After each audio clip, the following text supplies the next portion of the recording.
can start, Your Excellency.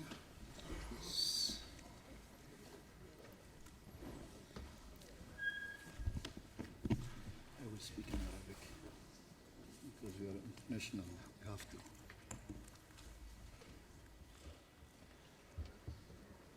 And here the language.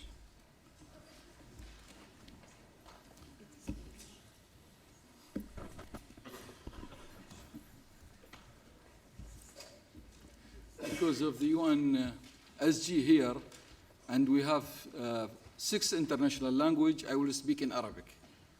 So please, you can put your headset. مساء الخير جميعا. معالي الأمين العام للأمم المتحدة، أصحاب المعالي والسعادة، الأمين العام للمنظمة العالمية للأرصاد الجوية، الممثلون الدائمون للمنظمة العالمية للأرصاد الجوية، the World Meteorological الضيوف Organization, والحضور الكرام. distinguished observers and إنه guests. لشرف عظيم أن نفتتح هذا الحدث الخاص وأن أرحب بالأمين العام للأمم المتحدة معالي أنطونيو غوتيريس His Excellency António Guterres to this extraordinary session of the World Meteorological Congress 2025.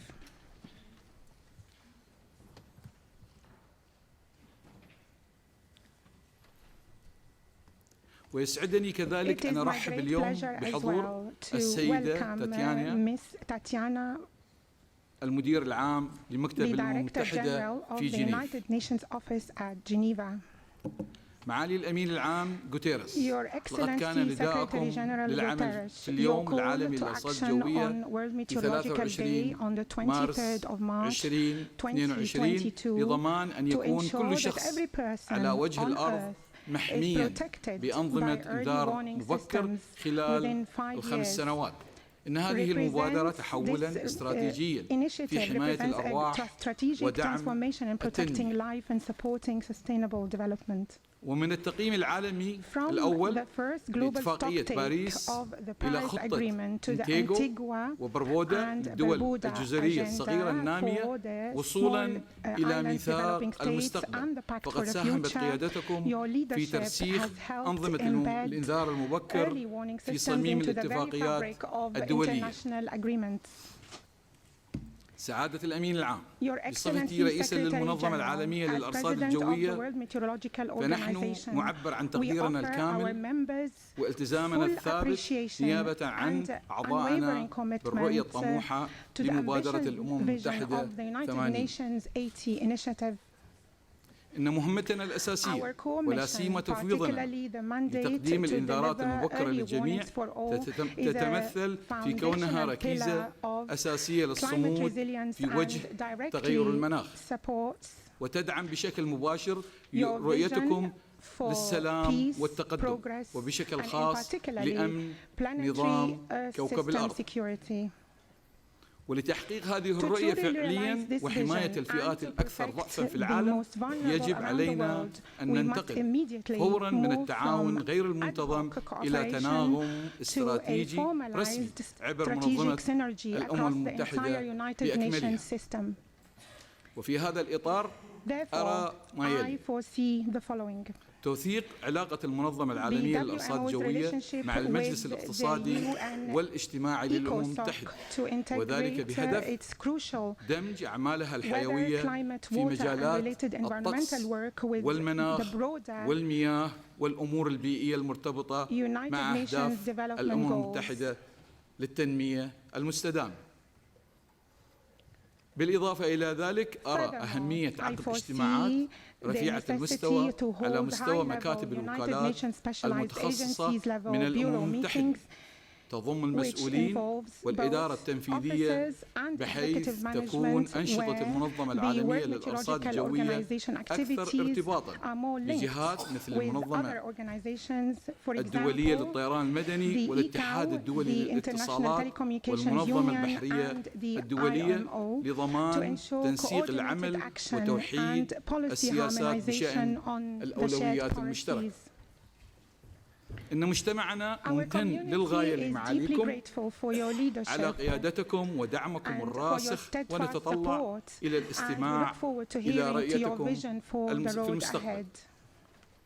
الآن أدعو معالي الأمين العام أنطونيو غوتيريس لإلقاء كلمة. تفضل سيدي.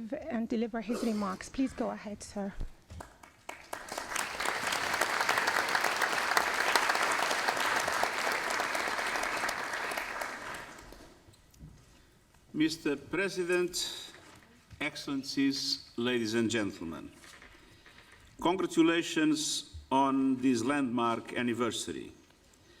For 75 years, the World Meteorological Organization has been a barometer of truth, a credible and clear-eyed source of data and information about the planet we share, and a shining example of science supporting humanity. Every day, your scientists, technologists, and meteorologists embody your anniversary's theme of science for action, transforming observations into data, data into understanding, and understanding into life-saving action. Without your rigorous modeling and forecasting, we would not know what lies ahead or how to prepare for it.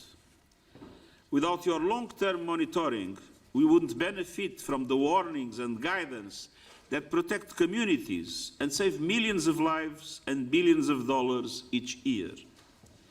And without you, we would never have understood the emergence of the dangerous and existential threat of climate change. Your State of the Climate reports tell a consistent story. Global warming is pushing our planet to the brink. Every one of the last 10 years has been the hottest in history. Ocean heat is breaking records while decimating ecosystems. And no country is safe from fires, floods, storms, and heat waves. As always, the poorest and most vulnerable countries pay the highest price, particularly small island developing states and the least developed countries. But as the climate crisis accelerates, so too are the solutions to help communities adapt. Early warning systems, the focus of your meeting today, are a prime example. Early warnings are not an abstraction. They give farmers the power to protect their crops and livelihood and livestock, enable families to evacuate safely, and protect entire communities from devastation. We know that disaster-related mortality is at least 6 times lower in countries with good early warning systems in place. And just 24 hours notice before an hazardous event can reduce damage by up to 30%. Early warnings work. And they're finally getting the attention and the investment they deserve. Over 60% of countries now report having multi-hazard early warning systems in place. At least developed countries have nearly doubled their capacity since official reporting began. Observation networks, regional collaboration, and forecast capabilities are growing stronger every year. And breakthroughs in digital technology and artificial intelligence are modernizing data exchange and alerting. Your new report on hazard monitoring and forecasting shows how much stronger forecast and warning systems have become. But we have a long way to go. In 2022, I launched the United Nations Early Warnings for All initiative to ensure everyone everywhere is protected by an alert system by 2027. And I commend the WMO Secretary General's call to action that was endorsed earlier this week to act at the speed and scale required. To bring our vision to life, I see 3 areas of urgent action. First, governments must embed early warning systems across their policies, institutions, and budgets. This requires bringing together meteorological and hydrological services into national disaster risk reduction mechanisms, including through legislation. We also need renewed collaboration among governments, businesses and communities to ensure that early warning systems and technology reach the most vulnerable communities. Second, financing. Reaching every community requires a surge in financing, but too many developing countries are blocked by limited fiscal space, slowing growth, crushing debt burdens, and growing systemic risks. The Financing for Development Conference in Seville in June emerged with a consensus to unlock more finance for developing countries, to strengthen capacity to mobilize domestic resources, to triple the lending power of multilateral development banks, making them bigger and bolder, to leverage more private finance, and to ease debt burdens with new instruments that reduce borrowing costs and risks, including from climate shocks, and speed up support for countries facing debt distress. And to reform global financial institutions so they better meet the needs of developing countries. Excellences, enfin, nous devons traiter les problèmes des catastrophes climatiques à la racine, c'est-à-dire lutter contre le réchauffement rapide de la planète. D'ici à la conférence des Nations Unies pour les changements climatiques en novembre au Brésil, tous les pays doivent présenter de nouveaux plans nationaux d'action climatique, des plans ambitieux et conformes à l'objectif de limiter le réchauffement à 1,5 degré Celsius.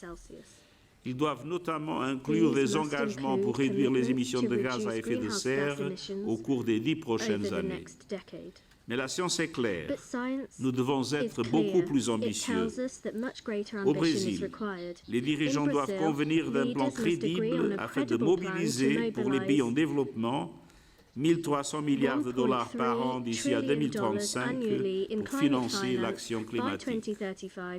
Les pays développés doivent honorer leur engagement de doubler le financement de l'adaptation pour le porter à minima à 40 milliards de dollars cette année et déployer rapidement des outils reconnus pour débloquer des milliards de dollars supplémentaires de financement concessionnel. Le fonds pour les pertes et dommages doit être doté de contributions substantielles. Les dirigeants doivent aussi pleinement exploiter la puissance et le potentiel illimité des énergies renouvelables. L'année dernière, la quasi-totalité des nouvelles capacités de production d'électricité étaient renouvelables et les investissements dans ce domaine sont en forte hausse. Les énergies renouvelables sont la source d'énergie la moins chère, la plus rapide et la plus judicieuse. Elles constituent la seule voie crédible pour mettre un terme à la dégradation inexorable de notre climat. Dans le même temps, nous devons lutter contre la désinformation, le harcèlement en ligne et l'éco-blanchissement. Dans le cadre de l'initiative mondiale pour l'intégrité de l'information sur les changements climatiques, lancée récemment, gouvernements et organisations collaborent pour financer la recherche et l'action en faveur de l'intégrité de l'information sur les questions climatiques. Les sciences et les chercheurs ne devraient jamais craindre de dire la vérité. Je tiens à vous assurer ainsi qu'à l'ensemble de la communauté scientifique de mon entière solidarité. Je serai toujours à vos côtés. Excellences, Mesdames et Messieurs, plus que jamais, nous avons besoin d'idées, d'expertise et de l'influence de l'Organisation météorologique mondiale. Vous êtes la force tranquille qui éclaire chacune des décisions climatiquement rationnelles que nous prenons. Continuez d'œuvrer ensemble pour mettre la science au service de l'action et de la justice dont les peuples et la planète ont besoin de toute urgence. Je vous remercie.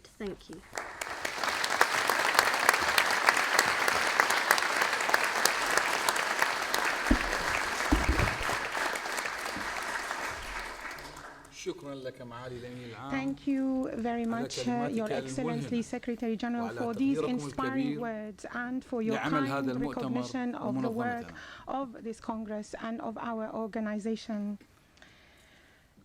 الآن يسرني أن أقدم الكلمة إلى الأمين العام البروفيسورة سيليستي ساولو لإلقاء كلمتها الافتتاحية. تفضل. Professor, please go ahead. The floor is yours. Thank you very much. Secretary General António Guterres, President Abdullah Al-Mandous, Director General Tatiana Valoyeva, Excellencies, distinguished delegates, colleagues, friends. Let me begin by expressing our heartfelt thanks to Secretary General Guterres for his inspiring remarks and for honoring us with his presence today. On behalf of the WMO community, I wish to express my deep appreciation for joining us today and for your first visit to WMO and to our Congress. Thank you very much. This week, we mark a remarkable milestone, the 75th anniversary of the World Meteorological Organization as a UN specialized agency. 75 years of scientific excellence and shared responsibility to protect our planet and the people who call it home. And 152 years of international cooperation in weather, climate, and water. 75 years of data sharing and science for action. 75 years of trust. We have saved millions of lives and prevented many billions of dollars in loss. We gather at a time when our mission has never been more urgent. The impacts of climate change are accelerating. More extreme weather is destroying lives and livelihoods and eroding hard-won development gains. Yet, this is not only a moment of challenge, it is also a moment of profound opportunity to harness climate intelligence and technological advances to build a more resilient future for all. Secretary General Guterres has been a steadfast champion of WMO science as the foundation for sound policy and decisive action. His vision shaped many of the global initiatives we are advancing together, none more urgent or unifying than the Early Warnings for All initiative launched in 2022. Earlier this week, a high-level event at this extraordinary Congress endorsed my call to action on early warnings for all. I am grateful to the UN Secretary General for amplifying that call to action among us today.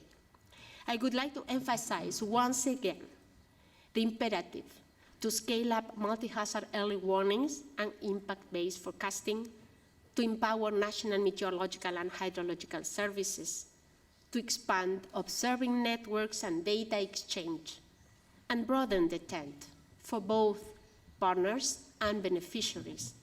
We must leave nobody behind. Distinguished delegates, I look forward to hearing your reflections on how we, as the World Meteorological Organization, can go even faster and further together to realize the vision of early warnings for all. In closing, I want to echo the words of the Secretary General. Let's continue working as one to use science to deliver the action and the justice that people and planet urgently need. I thank the Secretary General for his leadership and vision. And I thank you for your dedication, your expertise, and your partnership. The world is counting on us. Together, we will deliver. Thank you very much.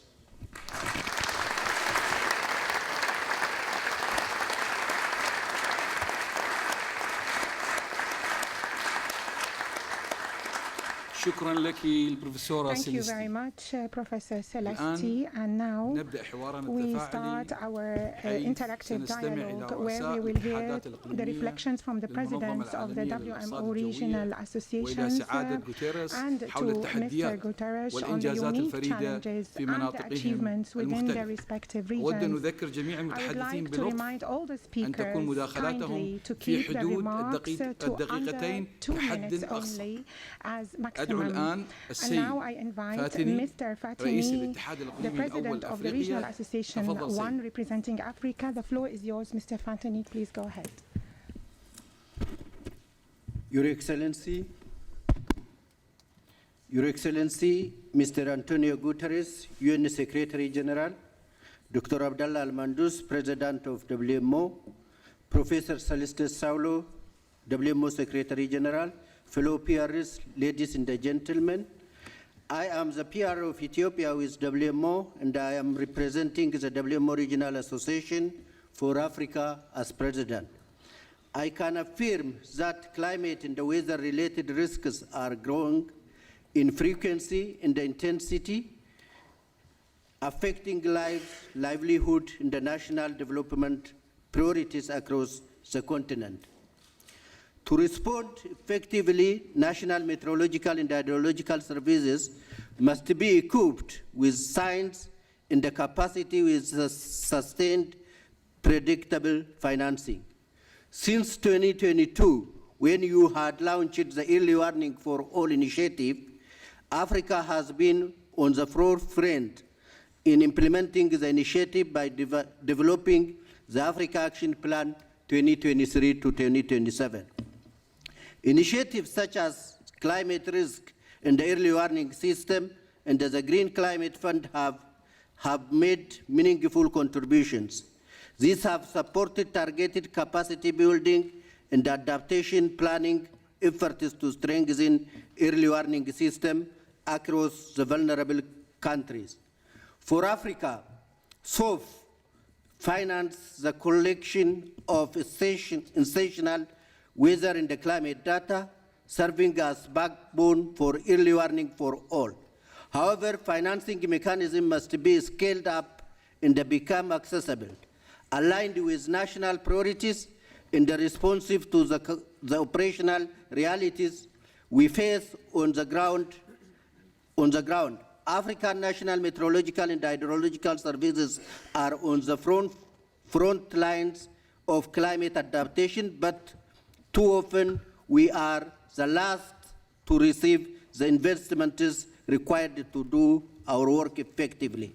I urge the international community to view investment in weather, climate, and hydrological services not as optional, but as foundational to sustainable development, disaster risk reduction, and the climate resilience. Thank you, UN Secretary General, for your leadership in advancing for climate justice and for ensuring Africa's voice remains central in global financial decisions. Thank you very much.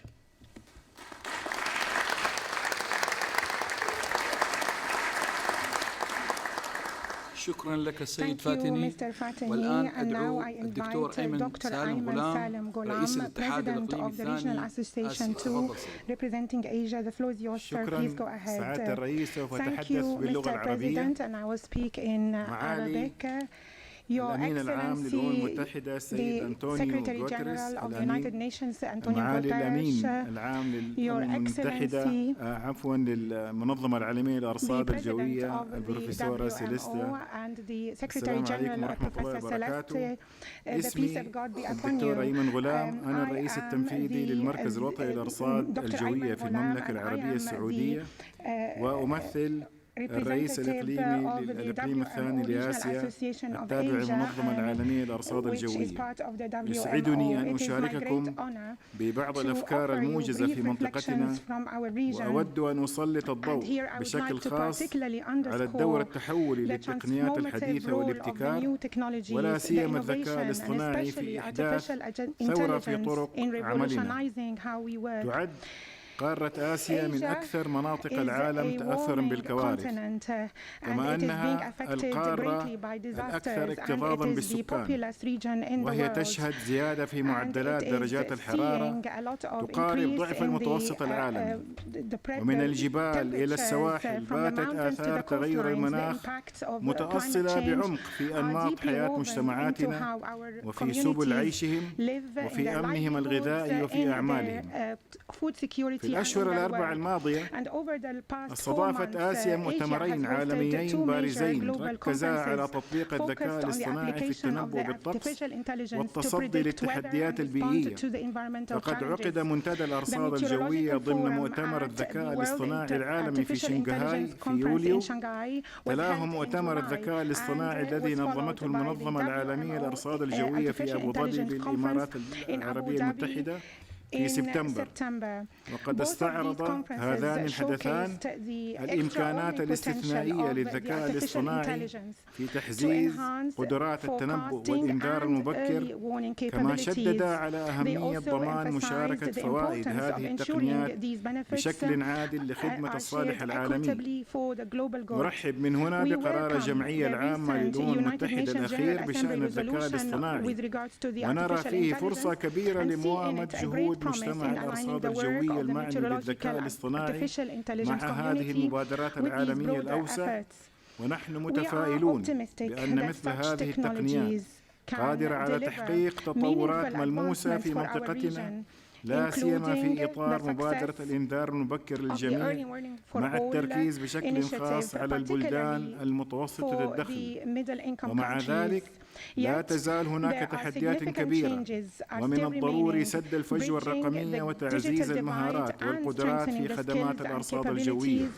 نشكر قيادتكم المستمرة في رسم ملامح مستقبل يكون فيه الابتكار في خدمة الإنسانية جمعاء، وشكرا لإصغائكم.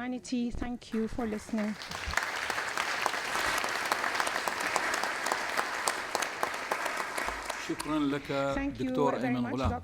أدعو الآن السيد إيفان توماس، رئيس الاتحاد الإقليمي الرابع أمريكا الشمالية وأمريكا الوسطى والكاريبيان. Thank you very much, Mr. President, and Your Excellency, Mr. Guterres. I am the Director of the National Meteorological Service of Jamaica and the WMO Regional President for North America, Central America, and the Caribbean. I speak not only for my region, but in solidarity with small island developing states across the Pacific, the Indian Ocean, and Atlantic regions. Though oceans separate us, we face common threats: rising sea levels, more intense storms, prolonged droughts, and an ever-tightening climate finance landscape. For SIDS, the constant challenges related to weather and climate extremes are a lived reality. Our economies are small and exposed. Our infrastructure is vulnerable. And yet we are forced to absorb repeated shocks with minimal resources and limited access to the financing we need to prepare and adapt. There is a silent but real expectation from the member states for a comprehensive approach across the full value chain. In the case of early warnings for all, the expectation to have a cross-pillar approach serving the needs of the National Meteorological and Hydrological Services and the National Disaster Management Organizations is all the more important. We are convinced that there is a need to align donor financing mechanisms with innovative financial solutions to ensure timely, effective, and sustainable implementation of the Early Warnings for All initiative. Despite the challenges, SIDS have shown what is possible through science-based cooperation. Our National Meteorological and Hydrological Services are working together every day to protect communities through early warning systems, supported by regional initiatives like the Weather Ready Nations and other impact-based forecasting initiatives. These systems must, however, be scaled, sustained, and regionally integrated if they are to serve all who need them, especially the most vulnerable. We urge the international community to recognize that resilience in SIDS is not just about survival. It's about enabling development with dignity. Predictable, accessible, and simplified financing for weather and climate services is essential. Mr. Guterres, we thank you for being a voice for those of us on the front lines and for ensuring that SIDS are not seen as small in voice or vision, but as leaders in resilience and innovation. Thank you.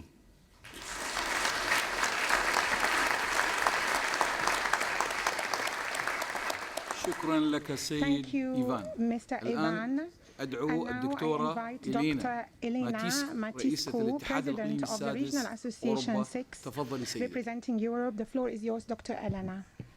Thank you, Mr. President, Your Excellency, Secretary General of the United Nations.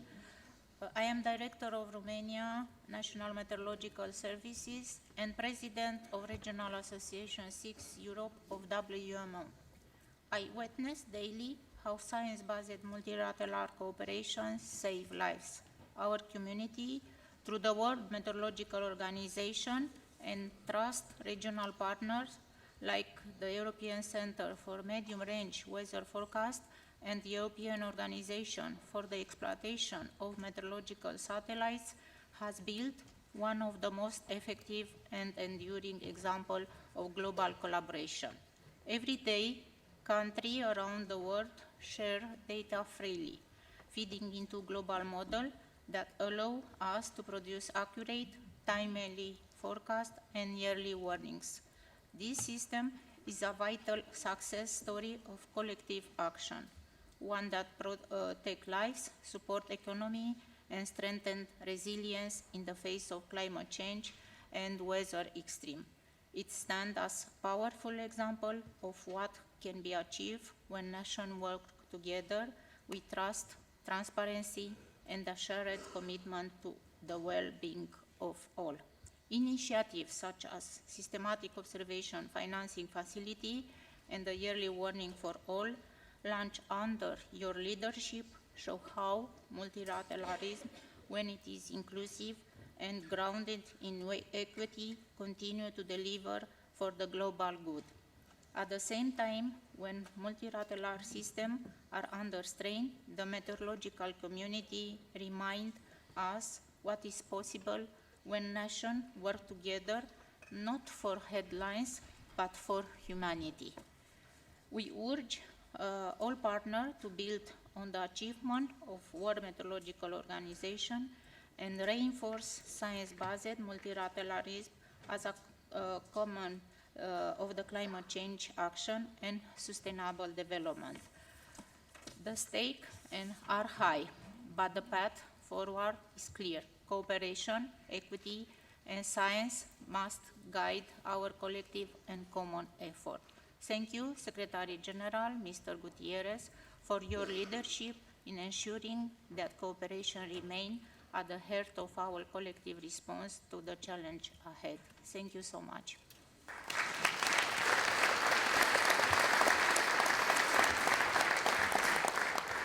شكرا لك الدكتورة إلينا. شكرا لكم جميعا على ملاحظاتكم القيمة، ونثمن كثيرا ما شاركتمونا به من أفكار ورؤى، وانطلاقا من المقولة التي تنص على أن السلسلة لا تكون أقوى من أضعف حلقاتها.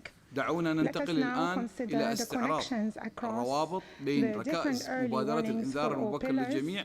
يسعدني أن أعطي الكلمة الآن إلى السيد كمال كيشور، الممثل الخاص للأمين العام للأمم المتحدة المعني بالحد من مخاطر الكوارث في مكتب الأمم المتحدة للحد من مخاطر الكوارث، والقيادي المشارك لمبادرة الإنذار المبكر للجميع. تفضل سيد كمال. Mr. Secretary General, President of WMO, Dr. Al-Mandous, my esteemed colleague, Professor Saulo, leadership of WMO, Excellencies, delegates, ladies and gentlemen. Secretary General, in 2022, you articulated a compelling vision, but you also threw us a challenge. We've risen to the challenge. Your initiative is making tangible difference wherever I go, whether it's SIDS like Kiribati, or landlocked countries like Tajikistan, or Central American countries like Guatemala, or countries in Africa like Tajikistan. Everywhere the initiative is making a tangible difference. And I would like to say, Secretary General, that this really represents the best of the UN, how we bring together a number of agencies, other international organizations such as Red Cross to provide a full package service across the entire value chain.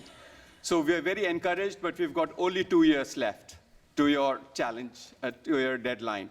And 2 critical areas remain which require greater attention. Financing. Since you launched the initiative, financing has transformed already. We have much more money available now for early warning, but not nearly as much as we need. The second is that we need much greater national ownership underpinned by strong governance frameworks that empower national Met agencies, disaster risk management authorities, telecom agencies, and so on. If we did do these 2 things, this is one of the 7 targets of Sendai. It's entirely within reach. Thank you very much.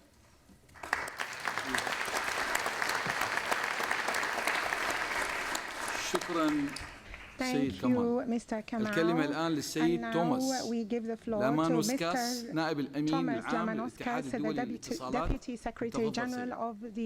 Thank you very much, Mr. President. Excellencies, colleagues, ITU's role in early warnings for all is to ensure that every alert is delivered instantly, reliably, and inclusively. Through mobile networks, satellite, radio, TV, social media, and sirens, leaving no one behind. Today, 95% of people are covered by a mobile network, and 4 in 5 own a mobile phone. Yet, despite strong progress achieved on early warning systems, around 140 countries still lack inclusive mobile-based early warning systems, and only 45 countries use cell broadcast. ITU is supporting over 30 countries to become cell broadcast ready, with 17 feasibility studies and 10 common alerting protocol implementation projects. At last week's G20 meeting, we highlighted the role of cell broadcast in reliable last-mile communication. We're working with partners to harness the power of technology and AI for early warnings as well. From Mauritius, soon to be one of Africa's first countries with national cell broadcast, to Haiti, where over 100,000 location-based SMS flood alerts have been sent, we're turning communications networks into lifelines. Thank you very much.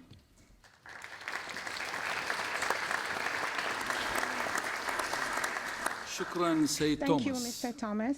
والآن أدعو السيدة نينا كوفيتش الأمين العام المساعد للاتحاد الدولي لجمعيات الصليب الأحمر والهلال الأحمر. تفضلي سيدة. Thank you. Secretary General, Excellencies, ladies and gentlemen, when it comes to saving lives and livelihoods, the critical window for action lies between a warning and an impact. That is why strengthening multi-hazard early warning systems in local communities around the world matters so much. IFRC leverages the deep community reach and trust of our 191 Red Cross and Red Crescent societies worldwide to play this role in cooperation and in partnership with WMO, DRR, and ITU. Early warnings must lead to early coordinated action. For that to happen, they should be backed by robust legal frameworks, clear policies, and actionable plans. These are the foundations that enable anticipatory action and institutionalize preparedness. Since the launch of Early Warnings for All, the number of active anticipatory action frameworks have doubled from 70 to 154, co-developed with national authorities, hydrometeorological services, and key partners. And the number continues to grow, including in fragile and conflict-affected areas. Yet, even the best plans require financing.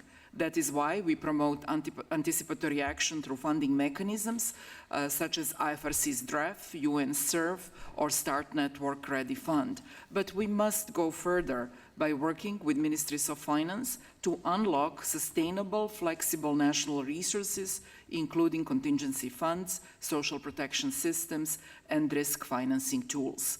Ultimately, early warning systems should do more than inform. They must enable people everywhere to act with confidence before disaster strikes. Thank you.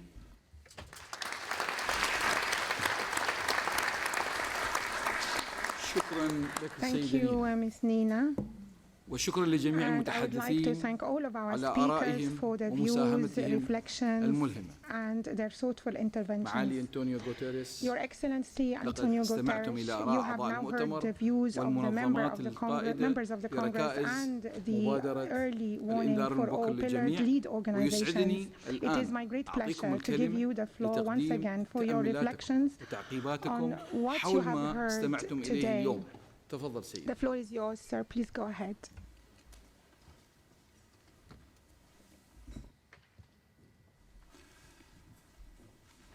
Well, I must say I'm impressed with the extraordinary commitment of WMO and its partners on making sure that our projects led by WMO in relation to the early warning system becomes a reality.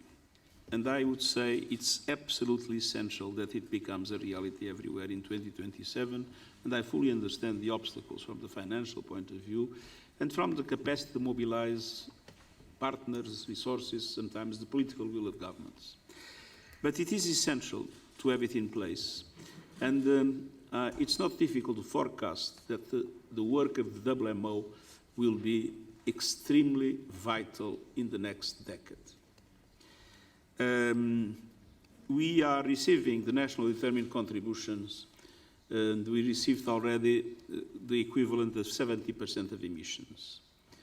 The result is a reduction of emissions to 2035 of 10%. According to what many of our science advisors have told us, it should be around 60%. I had yesterday, because I believe that science and truth are absolutely crucial when we discuss these issues, and WMO has been in the forefront of the fight for science and for truth in today's world, against all odds sometimes. I had, the day before yesterday, a meeting with a number of scientists, some of them members of the IPCC, in order to discuss with them what is the right strategy in the approach and the right messaging in the approach to the COP in Brazil. A few reports will be presented. One will be WMO on the emissions gap. But one thing is already clear. We will not be able to contain the global warming below 1.5 degrees in the next few years. The overshooting is now inevitable, which means that we're going to have a period, bigger or smaller, with higher or lower intensity above 1.5 degrees in the years to come. And that means that the importance of early warning systems and the importance of the work of the WMO will be vital, because the devastating impacts of this overshooting are to be expected. Now, that doesn't mean that we are condemned to live with 1.5 degrees lost. No. If there is a paradigm shift and people assume seriously that we need to deal with the problem, it is possible to anticipate as much as possible to get to net zero, and then to be consistently with negative net in the future, in order for temperatures to again go down. And the 1.5 still remains, according to all the scientists I met, possible before the end of the century, if there is a very serious package of measures that correspond indeed to a paradigm shift, but in which, fortunately, we have both the science and the economy at our service. But one thing is sure: the next decade you will have a lot of work, a lot of extremely important work to preserve as much as possible human lives, to preserve as much as possible, communities, and to preserve as much as possible the economies of countries, especially in the most vulnerable areas in the world. And so I have to say WMO is becoming more important than ever. And to have early warning system fully in place everywhere in 2027 must be for all of us an absolute priority. The good news is that after listening to you, I trust that independently of what the errors of humankind will lead in relation to climate change, you will be there in the first line of protection of the populations worldwide, and we can trust on your competence, your professionalism, and your very solid science-based approach, and the use of the technologies that are today essential to make your work even more effective. So thank you very much, and please be prepared, because in the next few years there will be a vital role to be played by the World Meteorological Organization.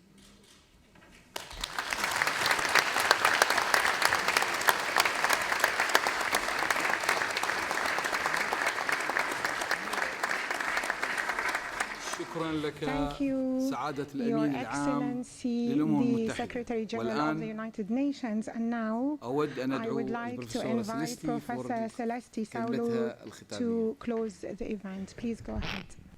Thank you very much, Mr. President. Certainly, I want to thank all the members of Congress for your openness and ideas. And thank you very much to the pillar leads organizations for your important perspectives. And of course, thank you, Secretary General, for your reflections and your views on the importance of WMO now, but even more in the future. You can count on the support of WMO community in the weeks ahead, COP30, and indeed in the months and years to come. Because we strive to save lives and build resilience. Today we have shared a truly meaningful exchange that will inspire our efforts going forward. In recognition of our sincere appreciation of your outstanding contribution to our mission, the President and I have the honor to invite you to join us at the table next to the podium so we can present to you a gift from the World Meteorological Organization. Please join us.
Technology is going to deal with it, but if everybody could stand.